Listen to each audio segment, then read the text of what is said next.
Hello and welcome to She Speaks. My name is Narelle and I'm here with my amazing friend and colleague Rachel. And we're creating something a little bit special, something a little bit different as a part of the She Speaks resources. And I'm so excited that we get to do this. So, this series is created for women who hold more than most people will ever understand, the ones who keep going even when we're running on empty. So, in collaboration with Rachel from Quite Frankly Coaching, this episode marks the beginning of a conversation so many women need to have, but haven't got the words for until now. Rachel, hello. Hello. Thank you so much for having me. I'm psyched to be here. This is awesome. Totally psyched. So, before we dive into the tools and the hope, I want to start with why this episode exists and what have you been seeing in women and particularly what works. Sure. So, you and I both work in community, right? And we speak with women a lot. And there just seems to be some gaps between the message and then receiving the message. And that's for a number of different reasons. But, again and again and again, I know that you do because this is how it kind of came up, is that we see women who are overwhelmed, who feel stuck, who feel unheard, who feel unseen, who are exhausted, and either they don't have the words for it or they do, but then the way that they handle it is not really true to who they are. Um, and it's almost like, yes, it's a collective, all of the women that we know, or many, many women that we know, but it's also women, that are dealing with other things as well. Women in rural and remote communities, women who are single mums, women who are teen mums, women who have got neurodivergent children. And so when we say self care to them, they're like, what are you talking about? Where's the time? Right? Like it's one more thing they have to do. So it's kind of like just opening up, that toolbox of well-being and self-care and self-preservation in a empowering way and giving them the language to understand what that means without being selfish or unkind or all of the things that we're also told when we say, oh, just take care of yourself. And you're like, oh, great. That's really helpful, right? So, Yeah, thanks for that advice. like, thank you so much. Like, oh, why didn't I think of that, right? So, um, and then what it also is understanding, like, we're changing the lens through how we see our own well-being. So we're going to be unpacking, what responsibility looks like, but not blame. We're going to have a look at what language looks like around well-being and change some things so that we're not having to take it all on board in addition to everything else we're taking on board. So, yeah. Yeah, I love this so much. And I think I talk a lot about gifts, and I feel like this is a massive gift to you, to others who are going to listen and watch, and something that we can just keep on playing and replaying and sharing out and having those beautiful ripples that I often talk about in how we build our intentional well-being literacy, and particularly as and for women as well. So let's start at the ground level. Woohoo! Before we talk about change, we have to talk about where women are actually standing right now. And how do you describe, can I say, the stuck that so Mhm. many are living in? Yeah, for sure. So, the first point of change in anyone is understanding where you currently are. Because if you don't know where you are, you don't even know where you are, right? So let's find out where you are. So the first question I ask people that come and see me in my work is, okay, where are you now? Like, what's actually going on with you right now? And, stuck to me feels like a message from your body, right? Like, I'm just not moving forward. And, we're designed to move forward. We're designed to change. We're designed to evolve. And when we're not, that's when we start to feel icky and stuck and then we come up with the overwhelmed and the out of sorts and the exhausted and all of the things. Mm, Um, but it just, and then it can feel like you're just running on a treadmill and just going through life and it's happening to you, not for you, and, all of that sort of thing. Um, but um, it can also look like cognitive overload. It can also look like I'm, having to do all of the things for all of the people. Um, and if we go back to the people that I'm talking to, mainly that I see that don't really have the tools for the well-being or don't have the understanding, and it's not their fault, it's just how it is. But, the teen mum who is feeling stuck and maybe feels like, well, the ones that, I've spoken to recently and you've spoken to recently, is, I made this decision and I have to pay for it and therefore I deserve to be stuck. Um, mm, or the mum that's got the neurodivergent child and there's so much going on and it does feel like some landmines can go the minute you step out of your house. Um, and so you're like, well, I can't do this and I can't do this and I can't do this and I can't do this and I'm stuck. mm, And so working out where you are is really, really powerful. And then it doesn't mean that you do the next part, which is what we do, is where we overthink that. And we overthink, oh, I'm so dumb, I'm so stupid, I can't believe I feel that way, why can't I handle this, blah, blah, blah. It's just like, no, no, no, just where am I? Where am I right now? mm, I'm feeling overwhelmed. I'm feeling unheard, unseen. I've had enough. I don't want to do this particular role anymore, or well, just feel. And so, just starting from the ground level, I feel like that's the first part of the change because then where this is how I am, but I don't want to feel this way. mm, Okay, awesome. mm. And then we can go from there.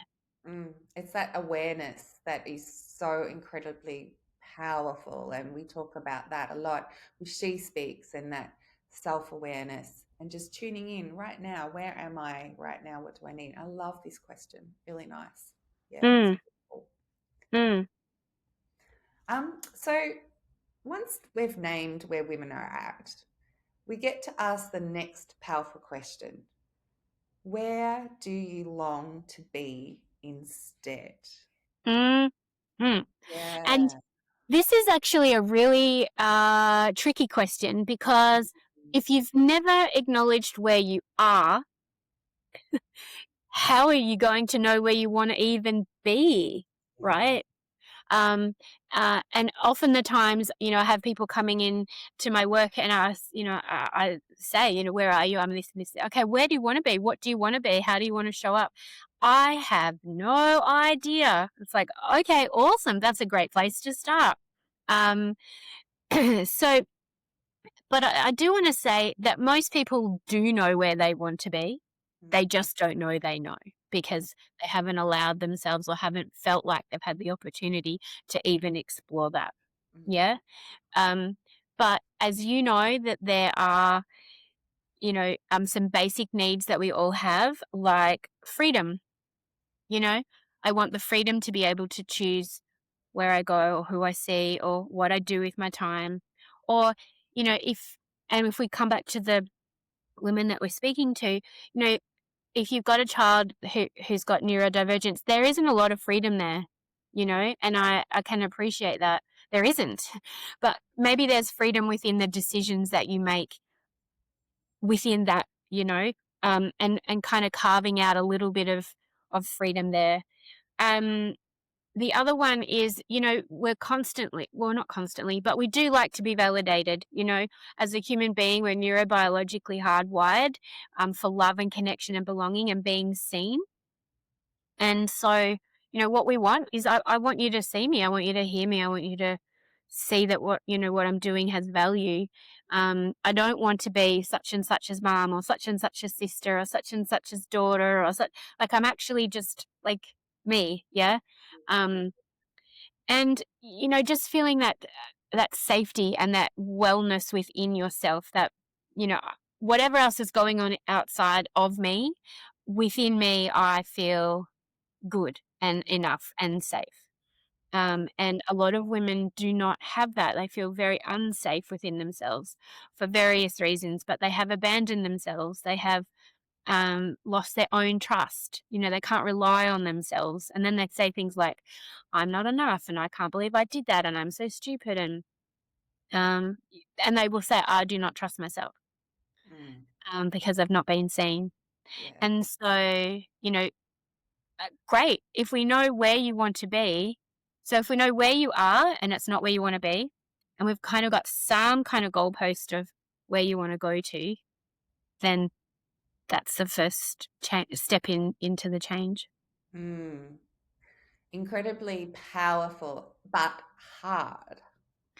It's not easy, right? Mm. Yeah, it's a simple concept, but it's not easy. No. Yeah. And Yeah. I know that you and I have decided a while ago to really do the work ourselves in whatever way, shape, or form that looks like for us. Mm. Um, and so I know that your work is about empowering women to do that as well, and as is mine. So, um, because I really do feel like if you are going to be living with yourself 24/7, 365 for 108 years, then you need to be a really good place to be, right? Yeah.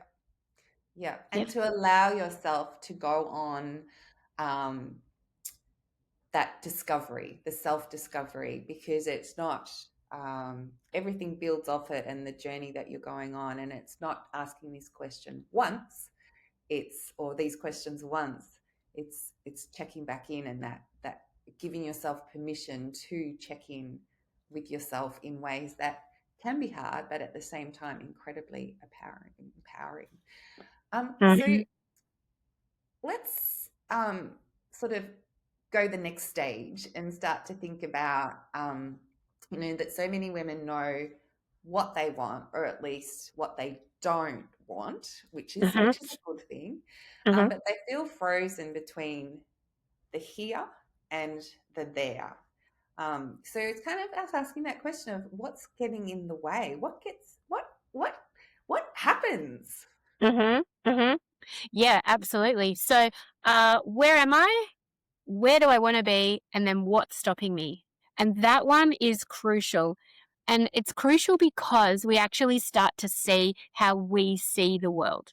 And Mm, often when I ask this to mums, they'll say time, kids, money, um, the load, the support, childcare, like all of the answers. And they're all valid. They absolutely have validity. Absolutely. You can't do this if you don't have that. And I appreciate that. But what it also tells me is what is underneath. Yeah. So what are your belief systems underneath? Um, and at the root cause of most women that I work with, and you would be the same, is either I'm too much, I'm not good enough, mm, or I'm wrong. Yeah.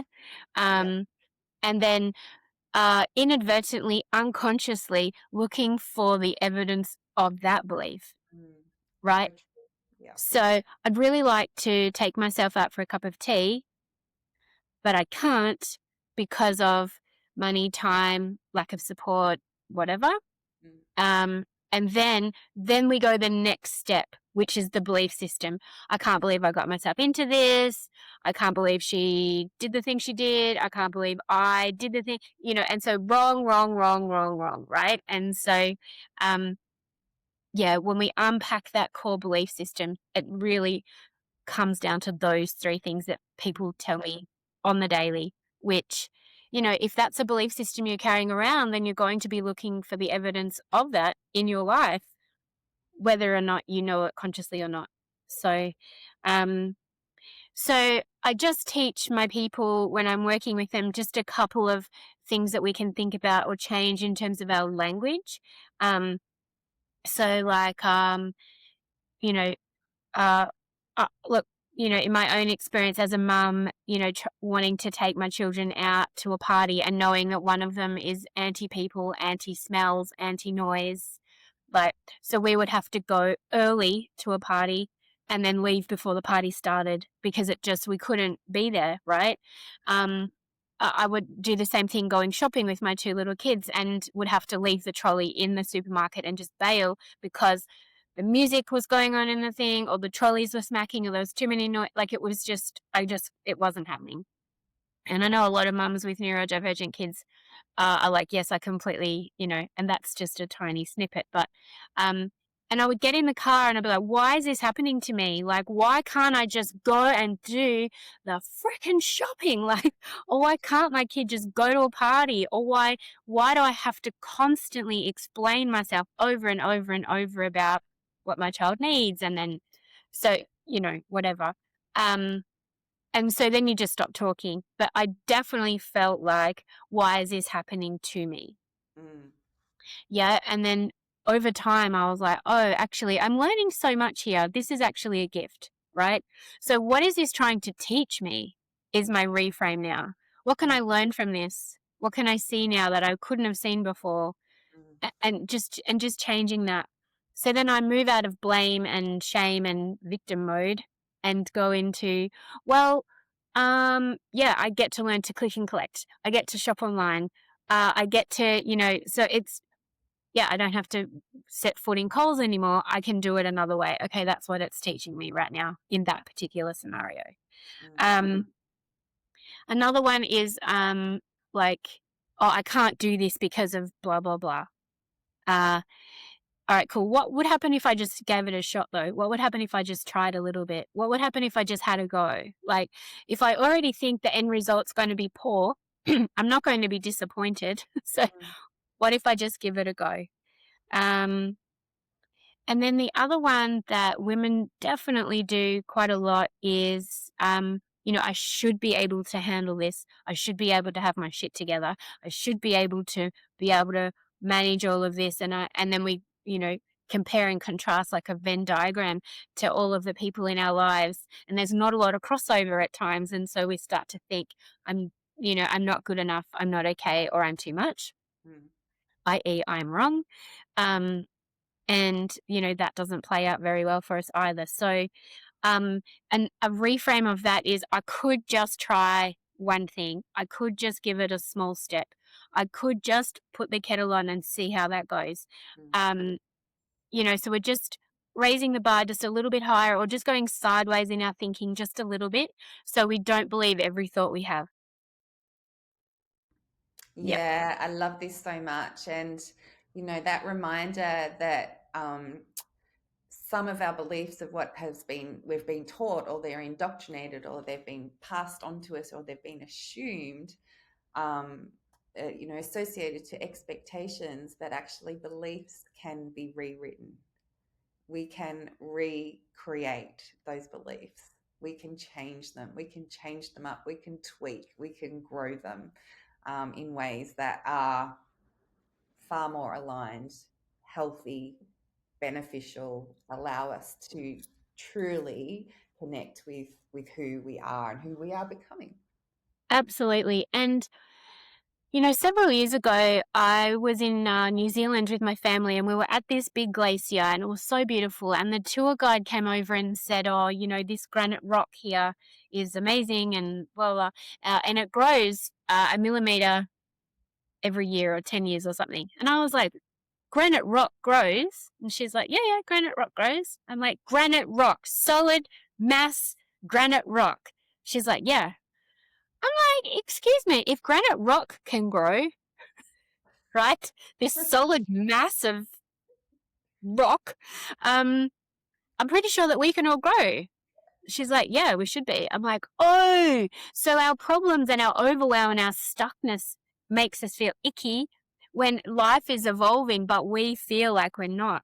Mm, And just like our beliefs, once upon a time we believed in Santa, and, if we still did, we'd be quite odd, right? And so we have to constantly change and evolve and grow.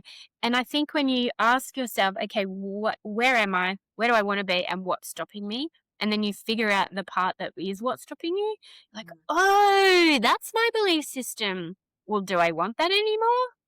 Well, I don't know. I don't know how to change it, which we'll talk about next mm, episode. But mm, yeah, you can. You are the Invictus, the captain of your soul, the master of your fate. Like, you can change your belief systems, and just aim a little bit higher, just aim for an emotion that's a little bit better for you in the moment. And yeah, that's very empowering. It's It's very, very cool.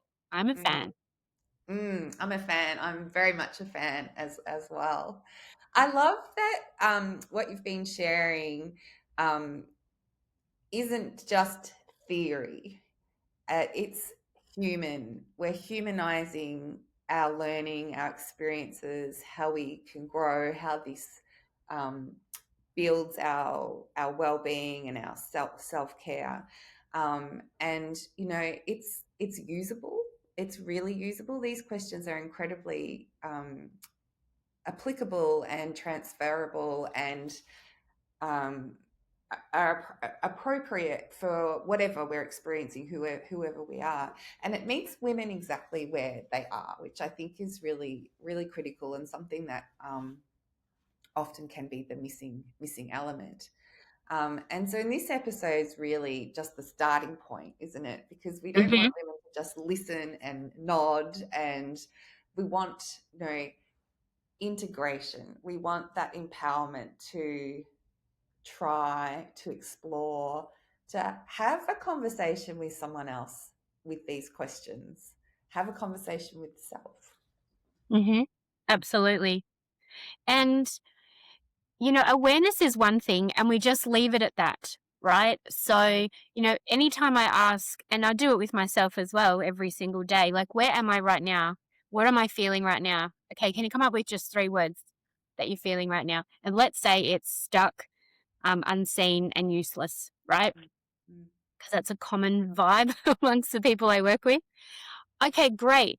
You can feel that. That's how you feel. You're not wrong for feeling that. But how long do you want to feel this way? yeah. Oh, okay, right? Um, like you can be in it all day if you like. That's totally your choice. Again, empowerment. It's my choice to feel this way if I want to. Okay, what do you need to, support you in this? I'd like a cup of tea and I'll get the washing done and I'll carry on and I'll go to work and I'll do the things. Okay, cool. Tomorrow, if you still feel this way, is that okay? Well, actually, by Thursday, I'd like to not be feeling this way. Okay, awesome. So we're not allowed to wallow in the of it. Um, but I call it the emotional uppercut, like, so acknowledging it is a judge free zone. Absolutely. But then when you come to grips with, okay, what's this look like for a long time? Because what happens then is if that's our belief system, we start perpetuating the cycle of looking for the things that confirm our belief. And so we can stay this way for months and years. And do you want that? No, not really. Okay, awesome. So, yeah, like awareness is key and non-judgmental is key because there's enough judgment going on around us. We don't need to, impose any more on ourselves. And then working out where do you want to be, and then working out what's stopping you. Mm, And if we get to that, what's stopping you, and go, oh, I'm just feeling unseen. I feel like you overlooked me when you talked over the top of me. All right, cool. So what is that telling you? Well, everyone in my life talked over the top of me as a kid, so I stopped talking. All right, cool. Do you want to start talking now? Yes. Okay, awesome. What do you want to say? What? so, so just having, that process is really handy. yeah, incredibly handy, incredibly handy. So if this has landed with you, stay with us because there's more to come. There's more to come. So follow the podcast, She Speaks, share it with someone who needs it, and be part of a community of women who are starting to do life differently, not by doing more, but choosing with intention. And I can't wait for part two as we move forward into what does this all look, sound like in other ways. Awesome. See you then. Totally. See you then. And set that intention for those who are with us. We'll see you soon on She Speaks.